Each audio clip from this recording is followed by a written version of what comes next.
We are all obsessed with predicting the future. We look at the headlines, the AI announcements, the market shifts, and we are desperate for a roadmap. We want to know exactly what happens next so we can future-proof our careers. But my guest today says that trying to predict the future is a waste of time. His name is Dom Price. For over a decade, he was the resident work futurist at Atlassian, traveling to over 50 countries to diagnose why, despite all our new tools, we feel more exhausted and disconnected than ever. And his diagnosis is uncomfortable. He believes we are trying to run 21st century companies with 19th century habits. This conversation goes far beyond hybrid work or AI strategy. We talk about the difference between being successful and actually being happy with the future that we're creating. And we talk about why the most important thing you can do right now is bring curiosity and wonder back into your life. This episode is your invitation to stop surviving the chaos and start designing a life that you actually want to live. I just have one small favour to ask before we get started. If you've been enjoying the Moonshot podcast, please hit that subscribe button and leave a review. It helps me bring on more amazing guests like Dom, and it allows us to continue to grow the show. I'm your host, Tatiana Pandurovic. Let's dive in. Dom, thank you for joining the Moonshot podcast. I'm so excited, as I've just shared with you. I've never spoken to a futurist. This is the very first time. I can enlighten you about the future. Well, where I really want to start is, for someone that's never heard of a futurist, it kind of sounds like a made-up job. It is. What do you do? What does that actually mean? So it's weird. I started as a futurist 8 or 9 years ago, and it actually was a made-up job when we created it at Atlassian. The idea we had was we had this focus on helping teams work better, right?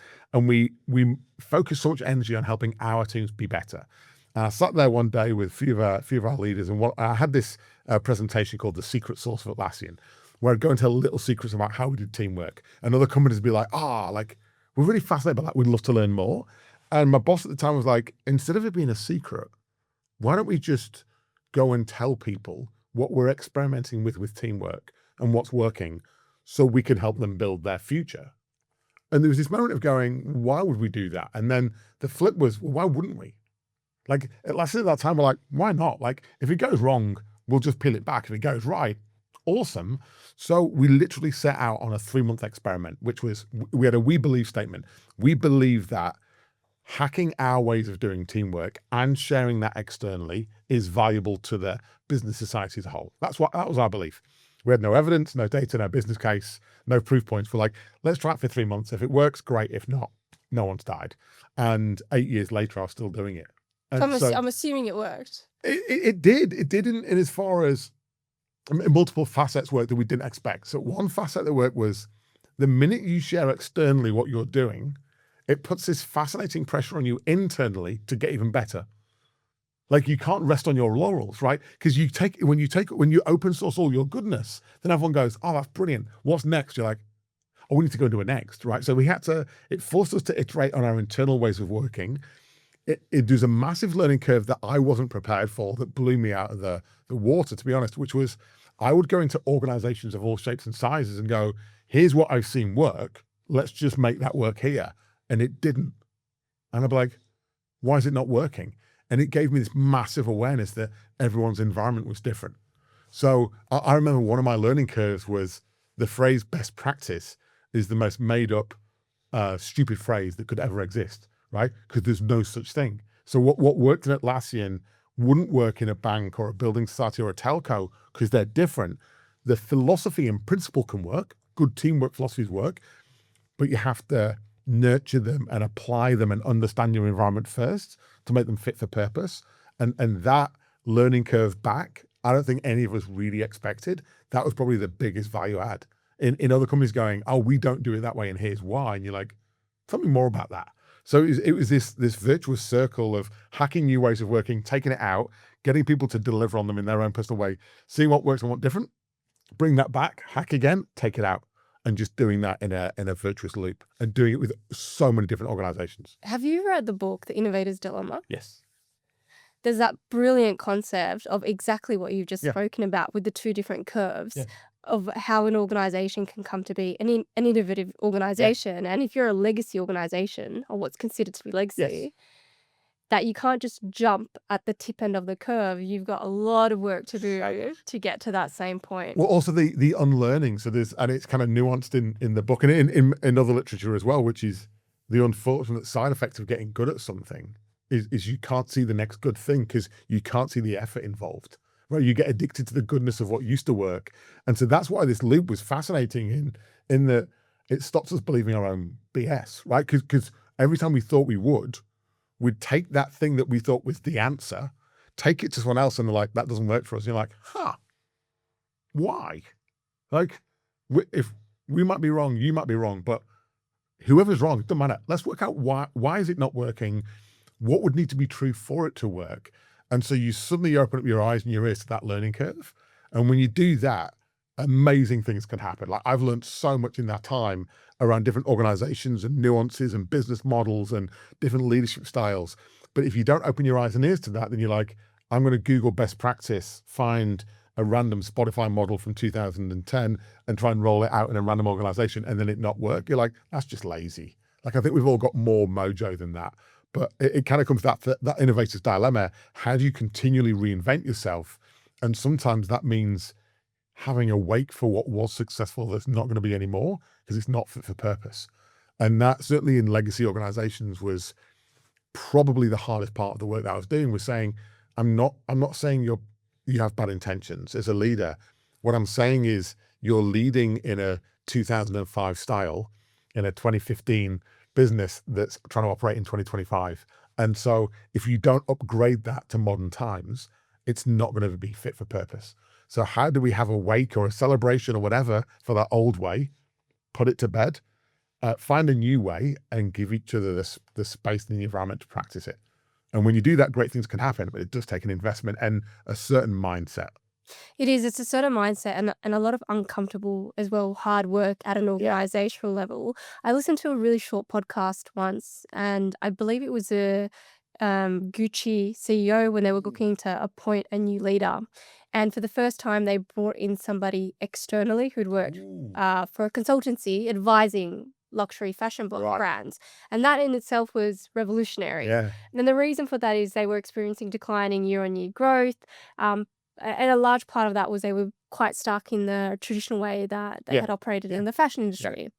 And so it was a really deliberate hire by the board. And when you talk about that mindset, the CEO came in, and on his very first day before anyone came in, he had organized for all of the traditional paintings, photos that were on the walls to be completely stripped bare. So everyone walked into these offices on his very first day with white walls. And but he made a really deliberate effort to acknowledge and respect tradition, which is really important for that type of brand. Balancing that, yeah. It's very difficult to strike that in the right way. It's funny. I made a joke to one about this the other week, and it's a joke and it's true at the same time, which is most of the startups and scale-ups that I work with look at the giant organizations and be like, oh, we'd love to be like them. And every single giant organization looks down at the startup and scale-up and goes, I'd love to be like you. I'm like, so if you could just have a baby. Unfortunately, you don't like each other, but if you could just have a baby, that'd be great. But it's fascinating how if you click through on that, you're like, what is it as a startup you're craving that looks good? And then I go to these, I either call them legacy, heritage, historical brands, these 150, 200-year-old organizations. And I'm like, the brand asset that you have and the opportunity you have to take that innovator's dilemma, and you've got the funding, you've got the margin, you've got the people, you've got the IP, you've got everything, but you've not got the impetus, right? And here's a 100-person startup with impetus, and they've got no brand, no funding, trying to find a way to scientifically in this economy, get those two to work well together, because we need both. Yeah, absolutely. Right? In the current economy, you need that startup, scrappy, can-do mentality. But if you could do that with the structured brand and with the backing and the funding, you could achieve amazing things. Or you go, legacy company, if you can get 1% more margin each year, you'll carry on sending some dividends out, you'll be fine. You'll exist because you're a giant. And then we've got to find a way of keeping those startups on life support, because we've got to get them thriving. Yeah, absolutely. You were at Atlassian for quite a long Mm. time. They've become an iconic Australian success story, and you went out and advised all these companies on ways of working. But I think what would be really fascinating is to hear, how did you work at Atlassian? What was the culture like? What was the Yeah. operating modus? It's a fascinating one because there's so many different answers depending on where you set your memory back, right? So, if I go back before I joined Atlassian, I did 8 years in consulting with Deloitte around the world, and then I did 3 years for a gambling company. And when I joined Atlassian, I remember being really excited. They'd just been voted second best place to work in Australia for growth companies.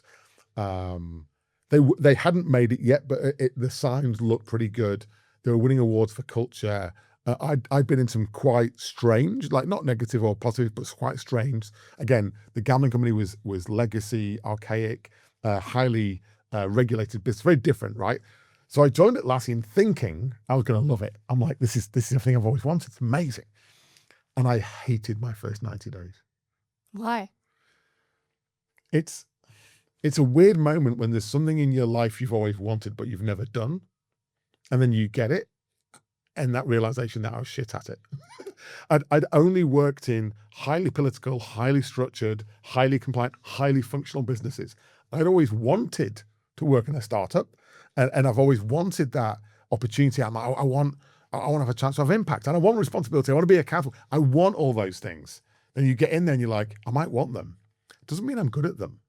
And so for my first 90 days, I took an operating model that I'd inherited from my previous 13 years of work that was nowhere near fit for purpose for Atlassian. And I was trying to wedge that thing in. You were I'm like, hacking it I will in. make this work. So, like a silly example, but I remember there was a meeting we had once a week and I wasn't particularly enjoying it. So I did what all good political people do. I organized a pre-meeting and a post-meeting, right? Because that's what you do in political organizations. You have the meeting before the meeting, you have the meeting where you discuss the things you discussed in the meeting before the meeting, and then you have the post-meeting where you exclude certain people so you can have the real discussion and make decisions. And I started adding all this stuff, and I was like, this is going, suddenly it felt like it was going okay.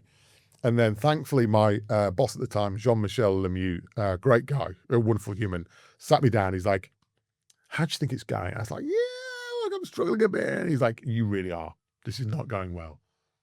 And I was like, tell me how it really is. And he did. Like, he gave it me between the eyes. And he's like, the example he gave me was, he said, I feel like you're starting fires to put them out. And I don't want you to do that. What I want you to do is to take your previous 13 years experience of seeing fires in business, reverse engineer how those fires happened and prevent them here. And I was like, I have never had to do that. And I didn't realize that was a job. And he's like, no, but I reckon you can, and I'll support you. And so it forced me to go, how do I get rid of the baggage that's not useful from those previous 13 years? But how do I keep the goodness? Because that 13 years experience, if I redirect it, can be my superpower. Like, if I've seen bad stuff happen and I can reverse engineer that and prevent bad things happening here, that has value that I can associate with it. And that's a great job. So sod it, let's give it a try. And me and him set out on that model. So what that showed me in that instance was culture of feedback, but not the feedback sandwich. Like, The good, the bad, yeah, the good, and you're like, is it precise, or is with it example, in the moment, in a live comment. And I'm like, whoa. And I'm like, I mean, you're not wrong. So, and then he's like, what are we going to do about it? Like, what are we going to do? It's all about action, right? The responsibility and accountability to go and deliver on it, the space and the freedom to go and explore and experiment, and then the support of an amazing leader to go, let me know where you need my help and let you know where you need me to step away. That's brilliant, and it really highlights the importance of having the right leaders at Oh, the right point in time, because every time. if that was a different leader that had a different type of conversation with you, you Yeah. probably would have gone on hating your job, you probably would have left, Yeah. and you never would have got that incredibly rich No, experience that didn't just help progress your career, but it it helped completely progress changed my career. exactly. Completely. And it's funny because you're right. It's nuanced, but I think in the moment, there's no amount of data, insight, technology, whatever, all other influences step to one side. It's the human that says, I believe in you. I don't believe in what you're doing right now, but I believe in you. And I believe I can redirect you to be even more effective. And with a bit of support, I believe I can amplify you. And that's all he did. Like, all, underline all, and exclamation mark. He did a huge amount in that moment. But it was this liberation for me to go, oh, okay, hang on. So you've hired me because you think I'm capable. You don't want me to do those things. You want me to do those. They've not done before, not been done, but you're happy for me to create them. Sure, like, why wouldn't I? Like, So empowering. if something goes from here's all the reasons why not to why wouldn't I? Not, it doesn't actually make you more successful. It just makes you more opportunistic. And that opportunistic behavior, I would say, was the single trait that I carried out throughout my entire 12 years at Atlassian. Because once that happened in the first 90 days, it doesn't matter what inflection point you're at, IPO, acquisitions, divestments, opening new offices, closing offices, all those things, you're like, it's fine. Everything's an opportunity. So how do we go about solving? And we don't get everyone right, but when we get it wrong, we admit it, we review it, we reflect, and we go again, right? And again, same thing, you're back in that cycle. So I think of all the things that I learned in my time at Atlassian, before I joined Atlassian, I thought business was input, process, output. And at Atlassian, I learned that everything's a cycle. Absolutely everything is a cycle, and it hasn't got an end point. And if you think it's got an end point, you've just missed the cycle, right? You just missed the fact that the end point is the start point of the next one. And when you realize that, you're like, oh, if I'm in this loop, if there's 12 loops a year, I've got 12 chances to experiment. I only have to get 80% of them right, and I've won. 12, or if it's monthly, right? Or if it's weekly, I've got 52, right? But if you're like, it's an input, process, output, you don't learn anything from the thing that went wrong or went right. That's brilliant. With the rise of AI, does this change? So you work with a lot of organizations. How do you diagnose the state of the modern workforce and how that might change? Oh, that's like a $64 billion question, right? So let's attack this logically. So let's go Australia for now, right? So if you look at Australian multinationals, largely domestic businesses, and largely 2 or 3 players per sector, right? Banking, telco, right? You go along all the sectors, like 2, 3, maybe 4 big players, right? Who aren't necessarily incentivized to be that competitive with each other. So part of the Australian workforce mentality is, if I'm less bad than my competition, I'll make some money, right? And I've got to work internationally, and in other countries, they're like, I have to beat my competition. I have to thrive. I have to be the best, right? And we've got nice borders, we've got people, we've got produce, we've got supply demand. You're like, if we're not awful, we'll still make 7 billion a quarter, right? So it breeds this inadvertent, and I do honestly think it's inadvertent, mediocrity, right? Where actually doing okay feels good, right? And I think whilst we're in domestic businesses, whilst we could protect our shores, whilst we're digging physical things out of the ground and selling them, there was a way of protecting that I don't think exists in the future. So now we're in international business waters. We're competing 24/7 in a world that is essentially borderless. The pandemic showed us that people have got transferable skills and will travel to work, right? Or you can hire, geographically dispersed people and they can still work for you. Like, okay, so talent is now mobile, and it kind of was already. Consumers are mobile, and technology is taking down borders. Right, it's really time to get our act together. So if I hone in, my sense of where the Australian economy is at right now is that in the last 5 or 10 years, most large organizations have overinvested in their technology operating system with some kind of transformation, agile transformation, digital transformation, whatever. Pay some consultants, buy some tech, migrate to the cloud. There's the technology. And they've gone, where are the benefits? Has anyone seen the benefits? Where are the benefits? We just spent billions on that tech thing. It doesn't feel any different, because what they forgot to invest in was their human operating system. And if I look, there's a handful of organizations I'm working with right now that are just dialing up that investment in their human operating system, or they did before. And this isn't like an evidence research base. This is a Domism. I feel like they're outperforming. I feel like they're more resilient. I feel like they've just got this ability to evolve, right? And they see signals early and they adjust and course correct. Like they're a bit more nimble. And those organizations, I'm like, I think just with AI and whatever comes after AI, because there's always going to be something, right? We're not solving the world for AI. We're solving the world for technology disruption, whatever that might be. Those companies just feel a little bit more resilient to it, not in a stubborn way, in an ability to react and respond, right? And when I look at them, I'm like, you're going to win. And it's not because of how big they are or their brand or anything else. I'm just like, your ability to invest in your human capital as an asset and do so in a way that makes you able to extract value from tech means you will outperform the market. I want to go a little deeper into that. So those organizations that really stand out for you and you see them investing in human capital in a different way, do you have examples of some of the types of things that they're doing? Yeah, it's so obvious. It's going to sound silly, right? So the if you think about the human operating system in its simplest way, it's your operating model, your rhythm and cadence of how you run your business. So let's do two examples side by side. One business builds a 3-year plan, right? All the execs go to an offsite, they go to a vineyard, they get drunk, they go in a boardroom, whiteboard, they build a plan, and they go, okay, here's the 3-year plan. And me and you'd look at that and go, how did you develop a 3-year plan? No one knows what's happening next quarter, let alone next year. No one knows what's happening in 3 years. I'm not saying don't have a 3-year plan, but don't set it in stone. Don't set it and go, now all we have to do is execute on it, because there's so many unknowns in that. It's just not true. Compare that to these nimble organizations that go, we want some milestones around, we want a low fidelity painted picture of what our forecast, not financial, what the world might look like in 3 years. Based on that, here's the bets we're placing. These bets have all got assumptions in them. Here's how we're going to validate those assumptions. And some of these bets we will actually draw down on, that will reduce the bets because they end up not being anything. And others will surprise us and be something, and we'll double down on them. But we don't know which ones. You're like, you're going to win. You're just more aware of the changes in your environment. So it's like insular, or like, are you internally focused externally? A couple of businesses I'm working with right now, they're so internally focused on getting the machinery working, they've forgotten to look out the window at what's actually happening. Like, where are your customers going? Like, what's happening with their happiness and their satisfaction?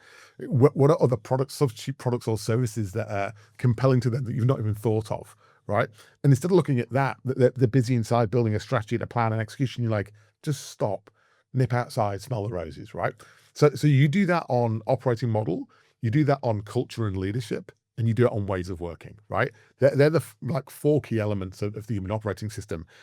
But if there was a company last year I was working with, they'd spent huge amounts of money on a new ERP rollout, new supply chain stuff, a huge amount on a digital transformation, agile ways, everything. They'd done every consultant sort of buzzword you can imagine, they've done. And I just sat down with the senior leaders and I'm like, do you feel transformed?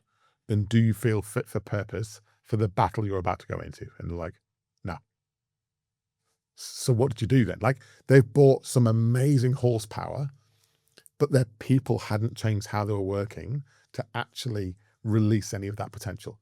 So I was like, oh, let's focus on that. I'm like, don't change any of the tech. So the example I'll give you is, like, every large institution in the last 20 years has upgraded their collaboration software, right? I'm like, brilliant. Collaboration happened, whatever religion you believe in, some version of caveman and cavewoman on cave wall, right, drew stories for each other, right? That was the first form of collaboration. It doesn't need technology.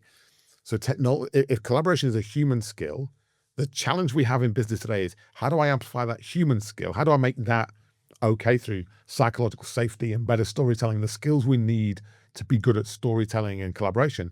Then how do I amplify that through technology? So I don't believe there's ever been a truer moment for me that a fool with a tool is still a fool. You've just made them faster. And what we're doing right now is AI is spending money making really fast idiots. And I don't want us to do that. I'm like, just pause your money on AI for a minute. Stop your idiots being idiots, make them smarter, then amplify that smartness with AI, and we get better. If we take mediocrity and amplify it, we're going to go down, not up, right? So we've got to get the coefficient right of how we operate. And some of the best businesses, some that we've sort of both spoken to before, that they get that and they invest in that human operating system. And I see what they do, and I'm like, you are streets ahead of the rest. There's a word that you said there, which I think summarizes that up really nicely, and that's collaboration. Another word I was thinking about as you were talking through all of these examples was adaptability. Oh, Like, really going back to Darwin's theory of evolution, yeah. the humans, and in this case, organizations that adapt the best are the ones that are going to survive. And it feels like we're in that cycle again. Um, It's worth pausing to think why that hasn't been the case. So a few years ago, inadvertently developed a huge amount of sympathy a little bit of empathy, but a huge amount of sympathy for senior leaders. Because I think a lot of them got missold a story, right? Which is you climb the ranks and you get a certain level of seniority, you get the parking space, the desk, you get the exec assistant, right? You get all the things, and your job is to be right. Your job is to go into meetings and be right all the time. And you are right because you've been in this company for so long. Like, you've got to be right.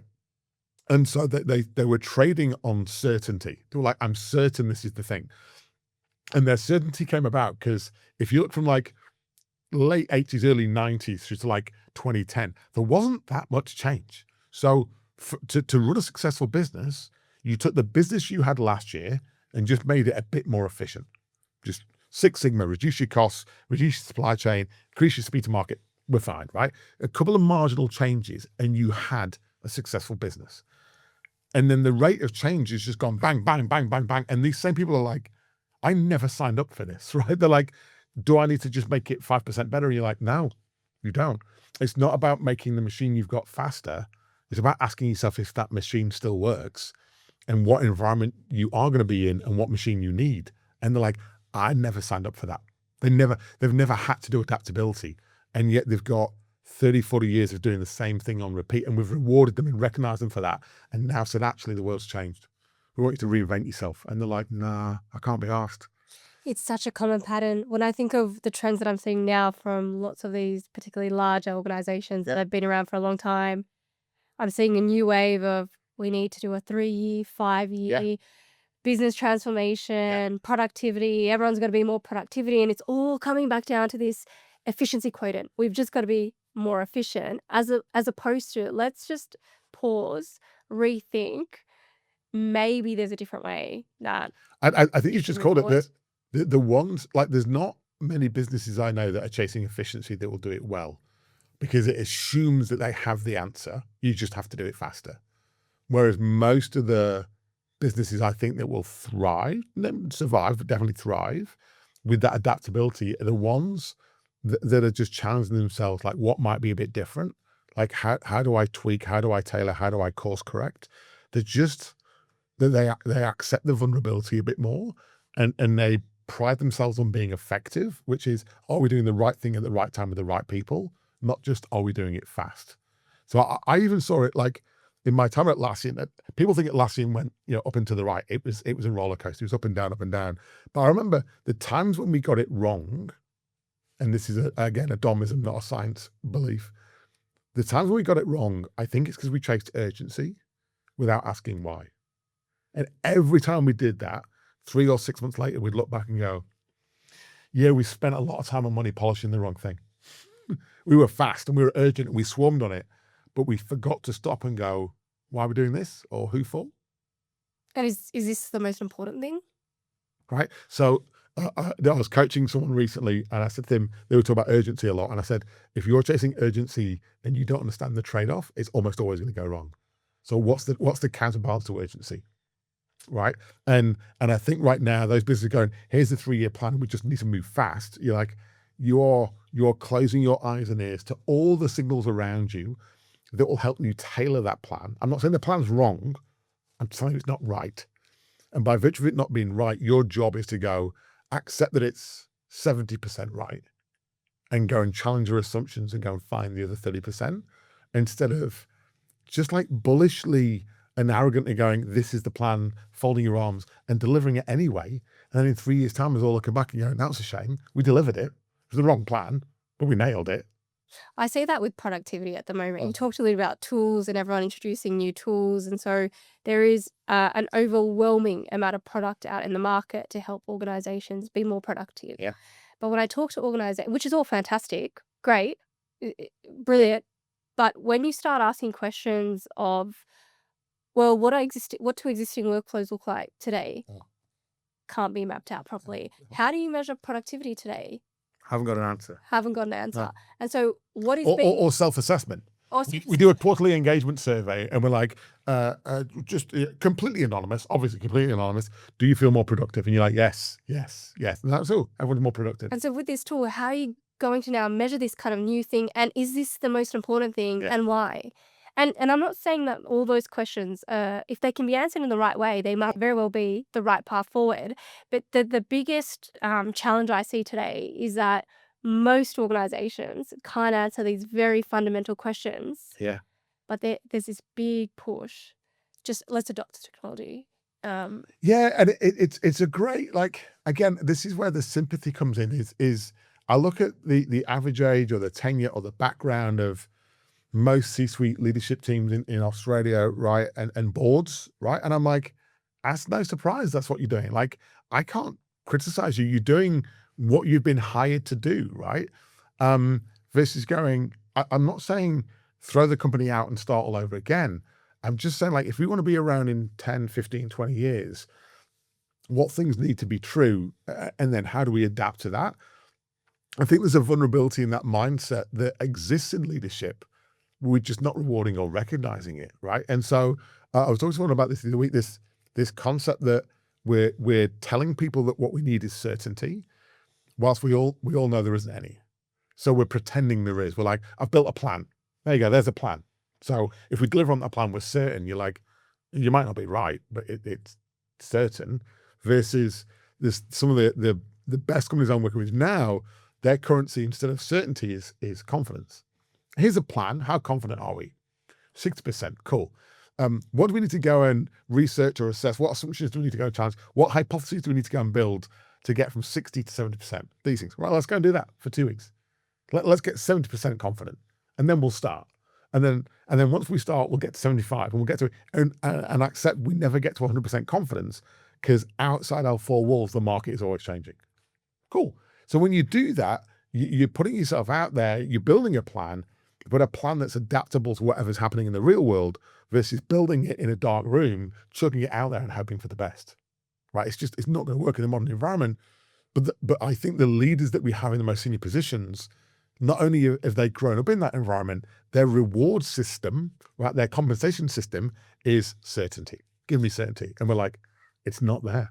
Yeah, and strategy needs to be rethought. I love this story about Jeff Bezos it was about 2010, and he was asked a question to predict what's going to happen in the retail industry in the next 10 years. And have you heard his response to this I before? don't think so. He said, I can't guarantee, and I don't think anyone can, what's going to happen in the next 10 years. But he said, I can guarantee 3 things that I know won't happen for sure. He said, 1, consumers won't want to pay more for the same item. They Yep. won't want to wait longer for the deliveries to arrive. Yeah. And they won't want to have less selection. And he said it's a much surer thing to Yeah. build an organizational strategy around the things that you know won't change. It's like that point before. It's the simplest things that when you just step back and look at them, you're like, yeah, like, duh. And yet there's something about the system of business where we get carried away spending money on consultants and external views and research and insights. And you're like, either what needs to be true or what's likely not true, right? Once you've got those things, you can place some pretty sensible bets and just start. Now, I have to confess, I'm a starter. Whenever I do like psychology tests, whatever, I'm like, I'm great at starting, I'm terrible at finishing, right? So no surprise, I'm like, every time a new initiative came up, I'm like, let's not do too much. Let's just start and we'll learn as we go along. And I have learned in my career to support myself with finishes who are like, Dom, time out. Let's just slow down a bit. I'm like, no, we'll work that out later, right? And so that combination works well. But I think the environment we're in right now lends itself to starters who are like, it's imperfect. There's lots that I don't know, but I believe, and it's beliefs, not know, I believe I will learn more by starting than I will by sitting and researching, because there's this strange phenomenon at the moment of taking historical data and using it to try and predict the future, which I just find deeply perverse, because we're all admitting that the future is different. So we're trying to use last year's data or last century's data to predict what's next. You're like, I don't think that works. It's not that it's not a lie. It's not inaccurate. I just don't think you can extrapolate out and go, and therefore, right? Just like each generation has been different because they've grown up in a different world. Like my kids are going to be different than someone 20 years older than them because they grew up in a different world. And that's not right or wrong, But then if we take the data from one set and apply it to the other, it's just not going to work.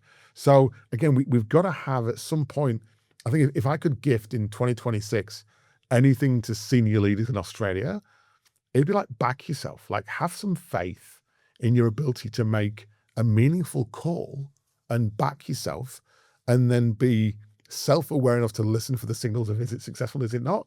And if it is, double down on it. If it's not, pull back and go for your plan B. And if that fails, go for your plan C. You've got plenty of plans, right? But don't lock and load on one.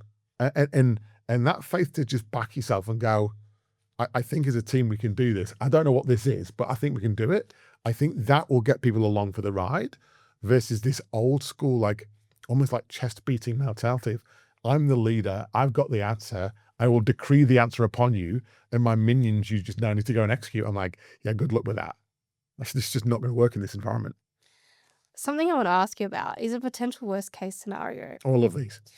In his book Homo Deus, Yuval Noah Harari warns that the 21st century struggle won't be against exploitation, but against irrelevance. And he predicts the rise of a global useless class. People who simply have no economic value in the AI world.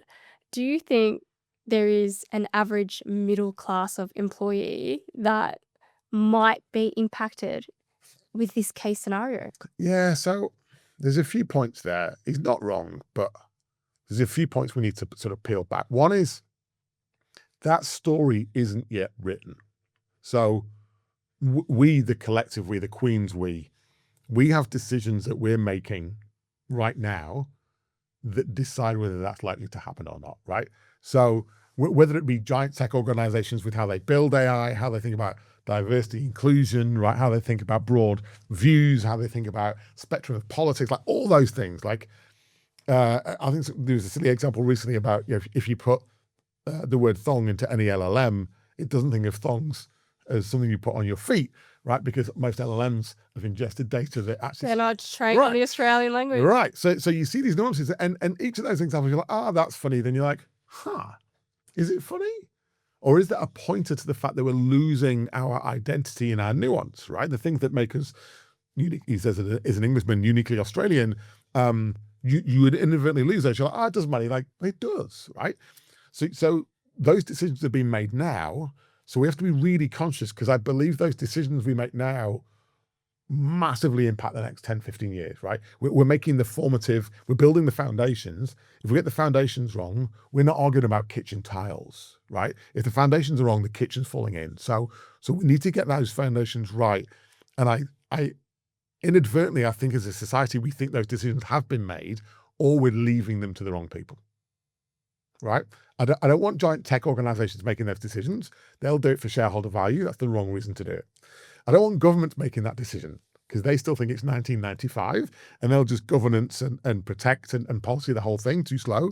I don't want startups doing it. Like I want this, you know, society and education and government and business. I want us all to work together and go, here's how we want to do this in the most considered fashion, where we understand the impact, the potential impact on many different personas, and we're going to try and minimize harm, right? And we do that on purpose, knowing that we can't save everyone, but we're going to minimize harm, and then work out for the ones that are impacted, what's the plan B or the plan C, right? Well, no one's doing that.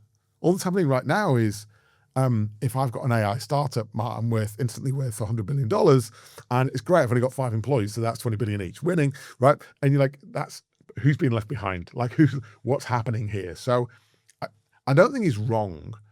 There's a nuance in that. There's this little piece in there that I think is really fascinating, which is, how do we as people in society, how do we want to live our life, in that if it meant having a shorter working week, but we're all doing like really dumb work, would we be okay? If we had, like, I think I thought of this when I left Atlassian and I've had my time off. One of the things I really missed was making progress on work. Like I've had work projects I've done in my time off to keep my brain stimulated, not for income, but to keep my brain stimulated. And I was like, that's a thing. So my mental health suffers if I don't make progress on a meaningful thing, right? So imagine there's a large percentage of society that's probably true for, that they don't realize they get a kick from moving things forward, from making progress on stuff, right? From having a purpose and making progress. You're like, well, if we took that away from everyone, would it be better or worse? So a mental health expert explained to me a few years ago, like the worst thing to do with someone in a work context that's struggling with their mental health is to take their work away. And I was like, no, you need to give them time off to recover. And they're like, no, the work might be the only thing keeping them alive. And I was like, what? Like, explain? She gave the example of a trauma center. She's like, if someone comes in with a knife wound, you don't take the knife out. The knife's keeping them alive. The knife is do not take the knife out. You're like, but they've got a knife wound. The knife is keeping them alive. No, the knife's going to kill them. No, the knife's in there. Do not take the knife out. So we've got this weird analogous moment of going, what are the things that we care about that we want to have as pivotal parts of society, and how do we bake those in on purpose to the technology, business, societal decisions that we're making right now? And I don't think those are connected. So what he says could come true, and I wouldn't be surprised if it did. I'd be disappointed if it did, because it meant we were asleep at the wheel. It's such a kind of powerful point in time. I thought about this, and I think it was Elon Musk who tweeted that in X amount of years, we will only work if we want to, not because we have to. And so I deeply thought about that exact question that you just Yeah. posed, which is, would our mental health suffer Yeah. if we didn't have meaningful work? Or do meaningful activities. Activities Yeah. that form a part of purpose. And if you look at those studies based on people that live the longest, and you look at kind of those 5 criteria based on different geolocations in Yeah. the world, there's these like 5 core fundamental principles about people that live the longest, most fulfilling lives. And meaningful activities is tendering to the garden, it's doing X, Y, Z, but it's not Connection it's to not something. doing nothing. No. So I gave something example the other week. The high performing CTO, she's told me a story about how the different AI agents, her and her husband and the family using their house, and how there's one that tracks the food and blah blah blah, and it orders the food and does the shopping and she's like, I'm sure you're the same. I was like, oh no, I nip to the supermarket most days. And she's like, why? And I was like, do you want to know why? And she's like, I was like, I like it. I like getting in my car. I don't want an autonomous car. I like getting in my car, right? I get in my car, it's 5 minutes down the road. I like to wander the aisles. As I wander the aisles, I'm like, oh, that's an offer. There's some veg in, and that's in season. And I start to think about what I'm going to create. I grab the ingredients, I go home and I create it. I could afford to have got Uber Eats. It's not about affordability or time. It's that I actually enjoy cooking and I enjoy perusing the supermarket. Now, if you took that away from me, what do I replace it with? Now, like I'm loving right now my time off, time with the kids and time with my wife. Like there's all these things that I enjoy, but I'm like, we've got carried away that we think the answer is convenience. And I don't need you to convenience me away from my shopping. Like, it's okay. Now, I know I can do shopping online. I know all those things exist. I have the agency to choose how I do it, and I choose to go to the supermarket. So I'm not dreaming of a world where that's taken away.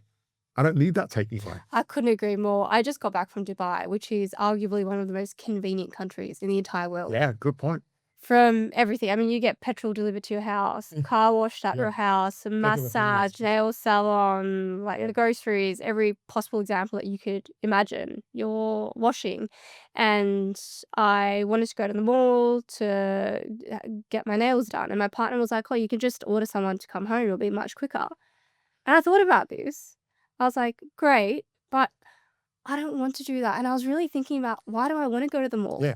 I actually like the transportation of going there. I like browsing around in that type of environment. I like the experience of just getting out of the house and going on that journey. And all the stimulus you just listed, like It's the 5 different stimulus stimulus, right? So I had a belief years ago that one of the things we'd lost in society was wonderment, right? And I blame social media because I'd go and get a coffee in between meetings at work, and instead of looking around and seeing stimulus, I'd look at my phone and see what's happening on Twitter or Instagram or whatever, LinkedIn, and then my coffee comes and then I'd go, right? And in doing that, I've taken away that wonderment, right? So when you're driving from A to B and you're looking around, you see something, it triggers a thought or a memory, right? So it's weird that we've convenienced away sort of not laziness, but the ability to let our mind just wander and do nothing is really powerful. Like, not just re-energizing, but you see things you wouldn't otherwise have seen, and they set off a new thought, a new memory, a new creative blip in your mind, right? They would never have otherwise happened. And so we just a few moments ago, I asked you about, this potential worst case kind of scenario that we could end up in. And you mentioned, well, we don't want big organizations making all these important decisions that will impact us. We don't want it to be governments. And where I wanted to go to, which is what can we do individually? Is it what we're just talking about? What can we do as individuals to take back the way that we shape our destinies and our futures in this new world? I mean, there's many things. One of them is this. I don't know where I got this from. Someone gave this to me, but I like the idea of gifting things. I'm like, if I could gift something to society right now, it'd be curiosity, and I'd probably throw a little bit of pessimism in there, right? So, not pessimism to be negative, but just like be deeply curious about how stuff works. So, the example I used to give people is still relevant. I'm like, if you're anywhere in the world and there's free Wi-Fi, Wi-Fi costs money to provide. So if it's free, why is it free? Right? People are like, it's just free. No, nothing's just free. Like, why is it free? Like, why are certain products that you use online free? They're free because they're monetizing the data or things. And they're like, oh, I never thought of that. I'm like, you're smart enough. You could be more curious. So I think, again, we owe ourselves not to distrust, maybe distrust, but just to be a little bit more curious about why is it that way? And why might that work? So even there was someone an education setting recently. He was like, "Here's how we want to educate everyone on ChatGPT and AI." I'm like, "No, it's all good." I was like, "Before you do that, have you thought about the water, heat consumption, and environmental impact of that?" And they're like, "No." I was like, "You should." Not because I don't want you to do it, but each time you do it, I want you to be conscious of what you're doing, right? Because if we're more conscious of what we're doing, I think we're going to be more deliberate in our decision making.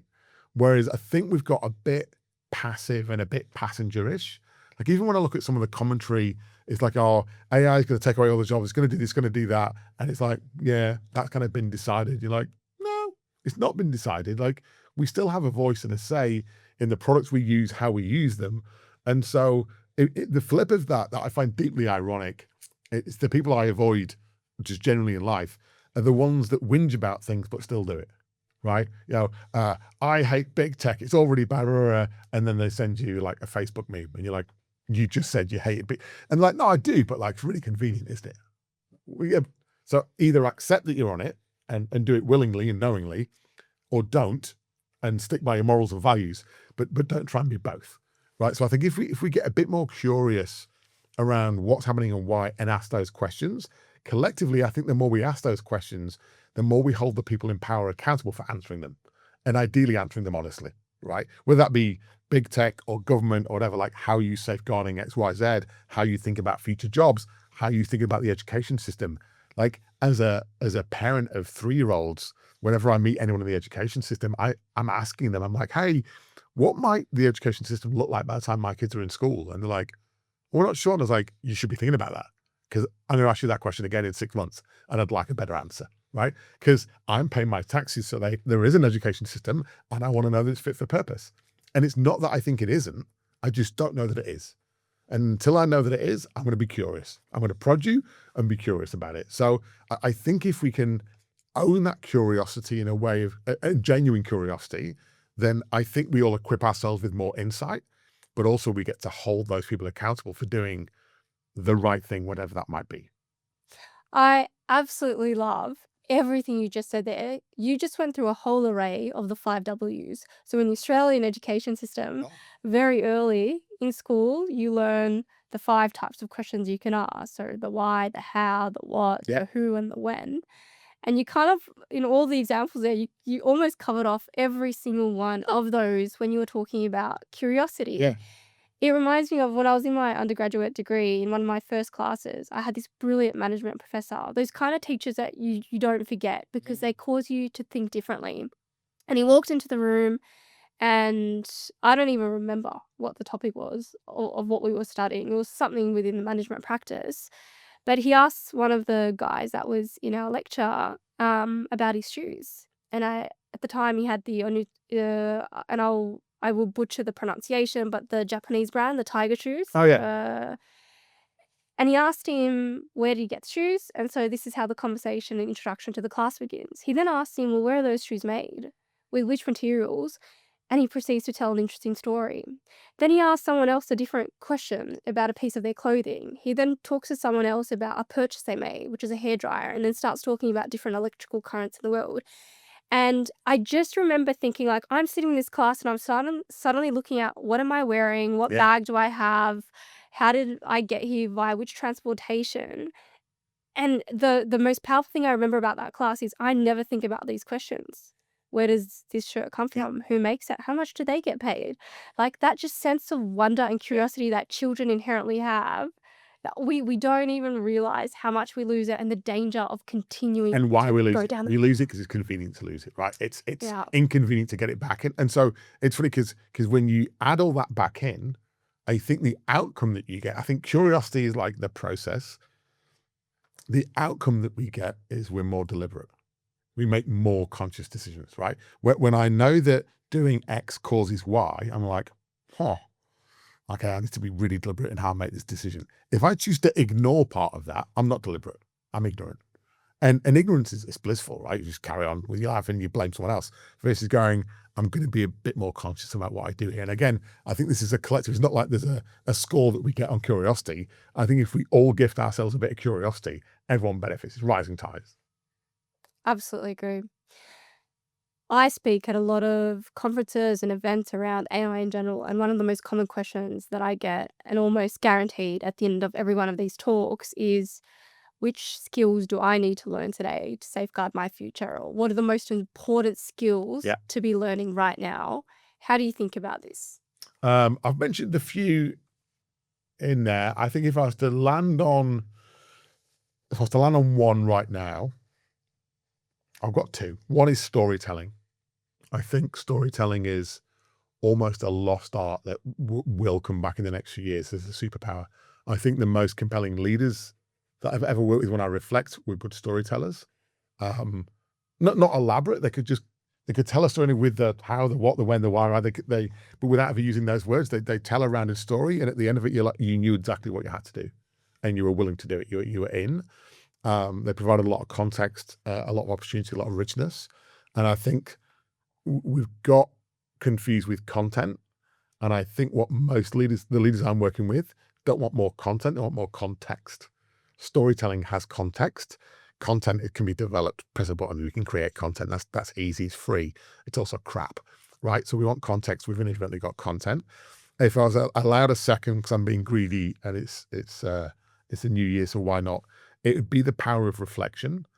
I oscillate on this. Sometimes I think we over-index on looking at the past, and I want to run into the future. And other times I'm like, I just don't think we learn enough from what's just happened. And it's like the very first thing I do whenever I'm doing coaching, mentoring, intervening with teams in companies of any shape and size, the very first thing I do is take me through the last 90 days, take me through the timeline, what's happened, the highs, the lows, and everything in between.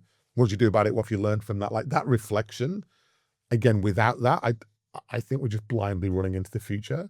And if I look at a lot of the, certainly enterprise businesses I work with right now, they don't do reflection because learnings aren't valued. They're brushed under the carpet and hidden because learnings are often failures. And I'm like, if we could just get a bit more humble with that shit and get those learnings out and not fire people for them, but go, how do we celebrate experimentation and learning from those experiments? We could be way more effective. So they are two things that I think are potential superpowers in not the future of work, in modern work right now. Just based off this conversation, you've made me think of one more, Oh, go on. which is battling convenience. And I'll give an example in the enterprise. The easier it becomes to do a lot of tasks, the more automated they become. It's not just transactional task, which is how automation was always painted. Let's automate the transactional so you have more time for creative thinking, but it's being used for creative tasks or deep thinking tasks. The less we will continue to develop the skill set of critical thinking, deep thinking, creativity, which actually requires not being productive. It usually requires being it's mindless. Yeah. And so the effort to battle convenience, Yeah, it's like the instant hit of convenience. will be, there was a trend on TikTok that I saw a couple of months ago, which is it was Gen Z. They were posting videos for a minute just doing nothing, and it was like, wow, revolutionary. They're just sitting there doing nothing. And it's quite funny, but when you kind of take that to the enterprise and how we're going to continue just delving into convenience because it's human nature, I think battling convenience will start to come You're right, actually. invaluable. There's a trend line there that if we don't get ahead of that, we'll inadvertently, it will consume us. That convenience will consume us. Then we'll all be sat there in a convenient world going, I don't need to buy a liter of fizzy pop when I go and buy a burger. Like the convenience of everything isn't necessary. I don't need doggy bags. Doggy bags only, what you need is portion control. Give me an adequate portion for a human, I'll eat it, and I don't need to take it home with me, right? So you're right. If we don't find a way of finding the convenience we really want, keep, and the rest of it remove on purpose. Exactly. Dom, as we wrap up, I want to go through a speed round, which is what I like to do at the end of every episode. Ready? So the way that this works is I'm going to say a word or a phrase, Yeah. and you just need to say overrated or underrated and one sentence why. Okay. The 4-day work week. Ignorant. Overrated. Why? Why go from 5 to 4? Well, that's the wrong construct. Give me flexibility. What I want is flexibility. Don't tell me which days I have to work. Let me work when I'm effective. Mandatory RTO. Oh. Smoke and mirrors. Disguised. My phrase for that is disguised redundancy. Productivity. 1920s measure of success in 2026. In-person connection. Vitally important, massively underrated. And boredom. We need more of it. One more question to finish off the episode. Do you know Mo Gadot? Yes. He has this brilliant book, previously Chief Business Officer at Google X, called Scary Smart. And the way that he starts this book is about positioning a potential world that we'll live in 2046. And it will either be, we'll be in the desert because we're forced to be there because of the machines, or because we choose to be there. What kind of world do you think we're heading into? Hope, right? I hope that we're going into a world that goes back to our core belief as humans. Connection takes a village, meaningful moments together, celebrating experiences. I think there'll be a rise of concerts and restaurants and festivals because we'll crave the things that give us a kick that we can't measure, that we're like, it just felt good, right? And I think if we can tap back into the feelings of being uniquely human, if we realize the things that create more of that, we'll dial the right things up and we'll dial the wrong things down. And if we don't, we'll chase the thing you mentioned before, which is convenience. And we'll get to a very convenient world that we absolutely detest. And we'll look around at who to blame, and there'll be a very harsh mirror because it'll be us. So I'm really hopeful that we can realize that those unique human things, experiences, feelings, emotion, connection, time together. I host dinner parties. I'm like, I can't tell you why I host dinner parties. I just love being over for dinner. I love cooking. I just love that night, right? There's not a measure of success. There's not a thermometer I put in that. The more we tap into that and we create an environment where we do more of that and less of the other, we'll be fine.